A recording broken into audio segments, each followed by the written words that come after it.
தேர்விற்கு தயாராகி கொண்டிருக்கும் அனைத்து முதுகலை ஆசிரியர்களுக்கும் இனிய வணக்கத்தை தெரிவித்துக் கொள்கிறோம். வாழ்த்துக்களையும் தெரிவித்துக் கொள்கிறோங்க. இன்றைக்கான பதிவு நம்ம தமிழ் தகுதி தேர்வு 30 வினாக்கள் கொடுத்துருக்கோம். உங்களுக்கு தேர்வு உங்களுக்கு தேர்வு வினாத்தாள் அப்படித்தான் கொடுப்பார்கள். தமிழ் தகுதி தேர்வு 30 வினாக்கள் கொடுப்பார்கள். 50 மதிப்பெண்களுடன் 20 மதிப்பெண்கள் எடுத்தால் நீங்கள் வெற்றி பெற்று விடுவீர்கள். அதற்கடுத்து உங்களுடைய மேஜர் மதிப்பெண்களை கணக்கிடுவார்கள். அது கட் ஆஃப், நம்மளுடைய பணி வாய்ப்பிற்கான கட் ஆஃப் மதிப்பெண்கள் உங்களுடைய மேஜர். இது நம்மளுடைய தமிழ் மொழியில் தகுதி பெற்றிருக்கிறோமா, தாய்மொழியாகிய தமிழ் மொழியில் தகுதி பெற்றிருக்கிறோமா என்பதை சோதித்தறிவதற்கான வினாத்தாள் அமைப்பு தான் உங்களுக்கு முதல்ல கொடுக்கக்கூடிய பிரிவு வினாத்தாள். சரிங்களா? இன்றைக்கி நம்ம பார்க்க போகிற பதிவு அகப்பொருள் இலக்கணத்தில் தாங்க எடுத்திருக்கோம் கொஷின்ஸ். எந்த தமிழாசிரியர்களுமே வினாக்கள் எடுக்கும் பொழுது, உங்களுக்கு தேர்வுக்கான வினாக்கள் எடுக்கும் பொழுது அகப்பொருள் புறப்பொருள் இலக்கணத்தை கடந்து செல்ல மாட்டார்கள். இதில் 2 மதிப்பெண்கள் அவர்களுக்கு எடுத்தால்தான் திருப்தி. நாங்கள் கேட்டதற்கு நிறைய நம்ம சீனியர் ஸ்டாஃப்ஸ் எல்லாம் கேட்டிருக்கோம். ஆசிரியர்கள், தமிழாசிரியர்கள், முனைவர்களையெல்லாம் நம்ம கேட்டிருக்கோம். அவங்க எல்லாமே சொல்கிற ஒப்பீனியன் என்ன அப்படின்னா, அகப்பொருள் இலக்கணம் புறப்பொருள் இலக்கணத்தை கடந்து எந்த ஆசிரியர்களும் கடந்து போக மாட்டாங்க அப்படிங்கிறதா. கண்டிப்பாக இதில் வரும் டீச்சர் கொஷின்ஸ் இதில் கேட்பாங்க அப்படின்னு சொன்னாங்க. அப்போது நாம் இதை உங்களுக்கு சொல்ல வேண்டிய காரணம் என்ன அப்படின்னா, இந்த பாடப்பகுதியில் நீங்கள் கொஞ்சம் கவனம் செலுத்த வேண்டும் அப்படிங்கிறதுக்காகத்தாங்க. வாங்க நம்ம ஸ்ட்ரைட்டாக கொஷினுக்கு போயிடலாம். குளிர்காலத்தை பொழுதாக கொண்ட நிலங்கள் எது எதுன்னு பாருங்கள். உங்களுக்கே தெரியும். நல்லா ஆப்ஷன்ஸை படித்து பாருங்கள் டீச்சர்ஸ். மல்டிபிள் சாய்ஸில் நீங்கள் ஆப்ஷன்ஸ் 4 புறவய வினாக்கள் கொடுத்துருப்பாங்க. அந்த 4 பகுதிகளையுமே படித்து பாருங்கள். கேள்வியை நல்லா தெளிவாக உள்வாங்கி கொள்ளுங்கள் படித்து. அப்போ உங்களுக்கு இதே தெரியும் பாருங்களேன். முல்லை, குறிஞ்சி, மருதம் வராது. அப்போது குறிஞ்சி, முல்லை நிலம் அவ்வளவுக்காக குளிர் இருக்காது இல்லைங்களா? இங்கே ஃபஸ்ட் ஆப்ஷனில் பார்த்தீங்கன்னா முல்லை நிலம் அவ்வளோக்கா குளிர் இருக்காது, குறிஞ்சியில் குளிர் இருக்கும், மருதத்தில் குளிர் இருக்கும்.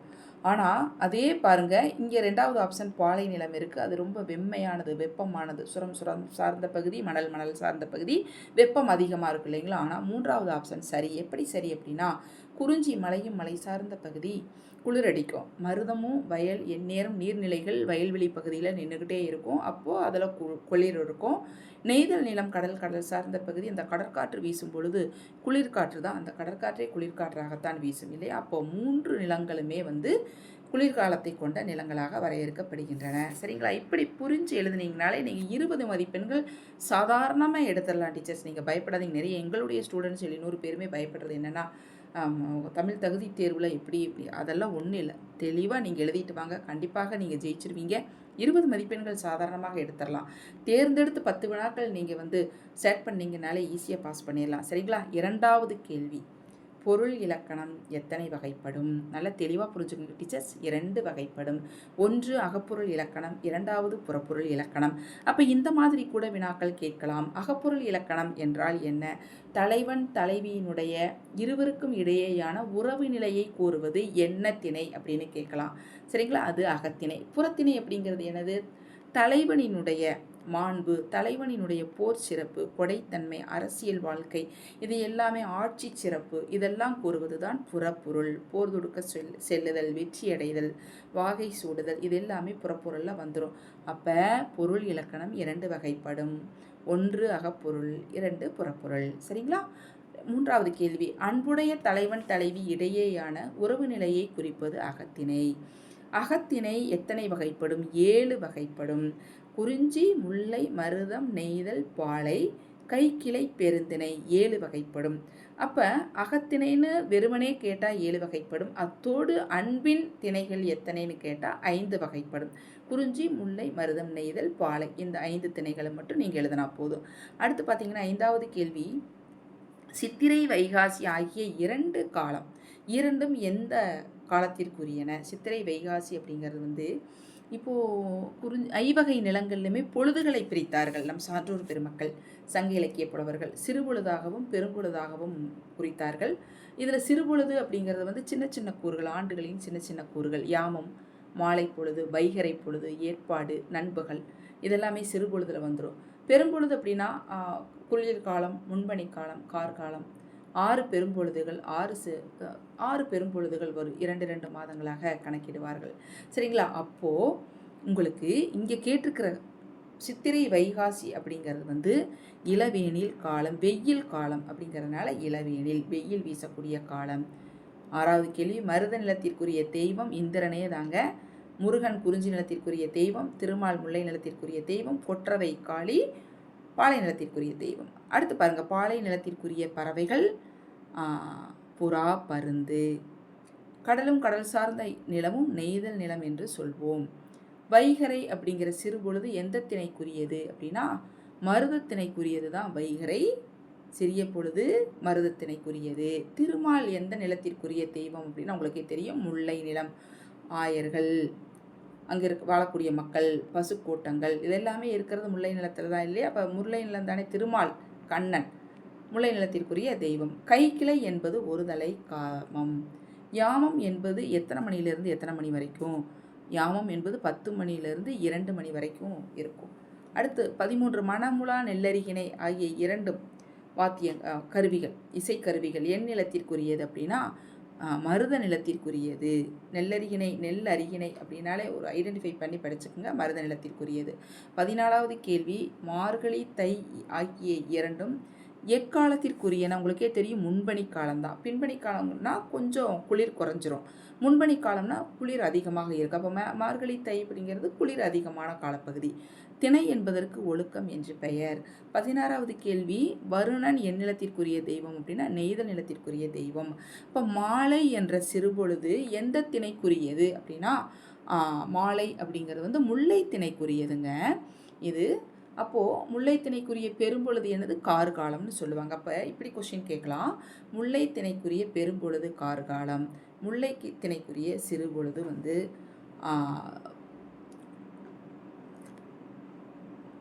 மாலைன்னு சொல்லுவாங்க. சரிங்களா? அடுத்து பாருங்க, வயலும் வயல் சார்ந்த இடம். வயலும் வயல் சார்ந்தது மருத நிலம் தானே. 19வது கேள்வி, பெரும்பொழுது எத்தனை வகைப்படும்? பெரும்பொழுது எத்தனை வகைப்படும்? 6 வகைப்படும். அடுத்து சிறுபொழுது எத்தனை வகைப்படும்? கொஸ்டினுக்கு ஆன்சர் தெரியுதான்னு பாருங்கள். நீங்கள் ஏற்கனவே படிச்சிருப்பீங்க. சிறுபொழுது 6 வகைப்படும், பெரும்பொழுது 6 வகைப்படும்.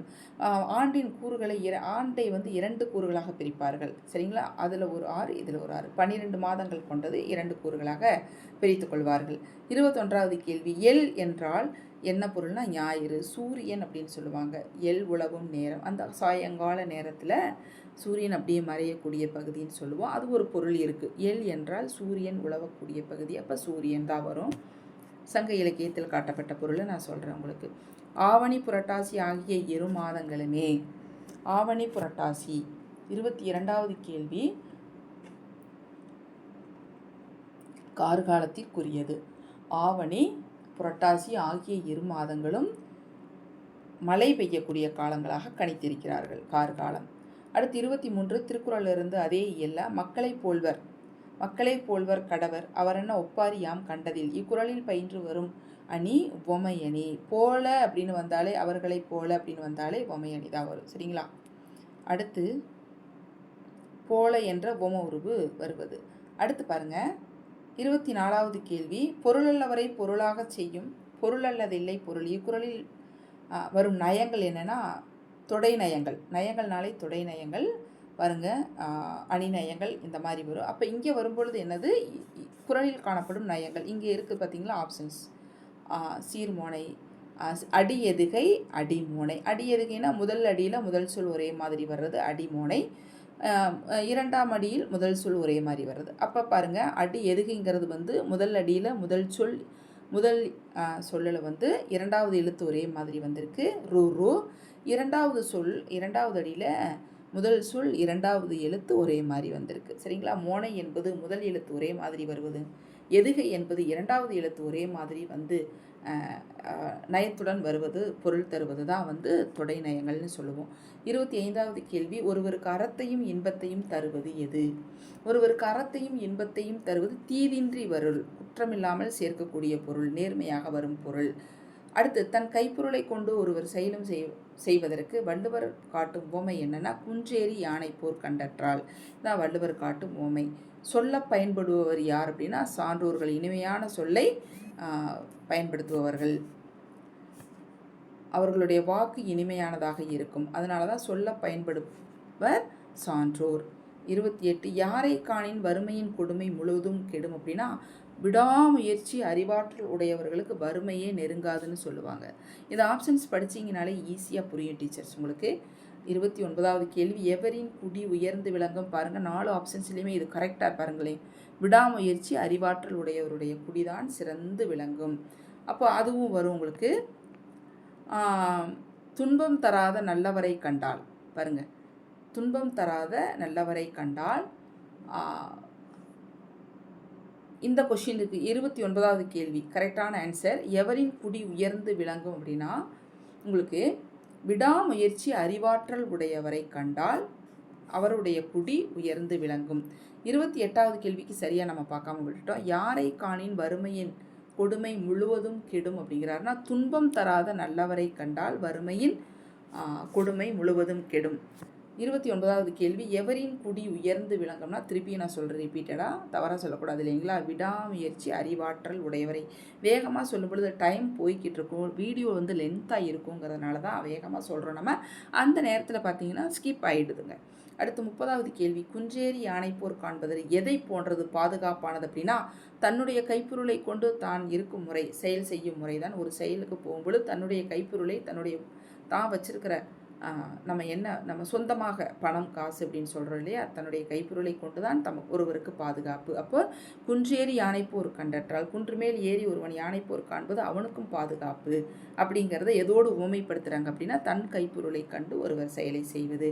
அப்போ இதுதான் கரெக்டு. நல்லா தெளிவாக படிச்சுக்கோங்க டீச்சர்ஸ். 20 மதிப்பெண்கள், 10 கொஷின்ஸ் நீங்கள் அட்டன் பண்ணாலே தெளிவாக தெரிஞ்சு புரிஞ்சு நீங்கள் அட்டன் பண்ணாங்களே நீங்கள் தேர்ச்சி பெற்று விடலாம். பயம் இல்லாமல் போய் எழுதுங்க.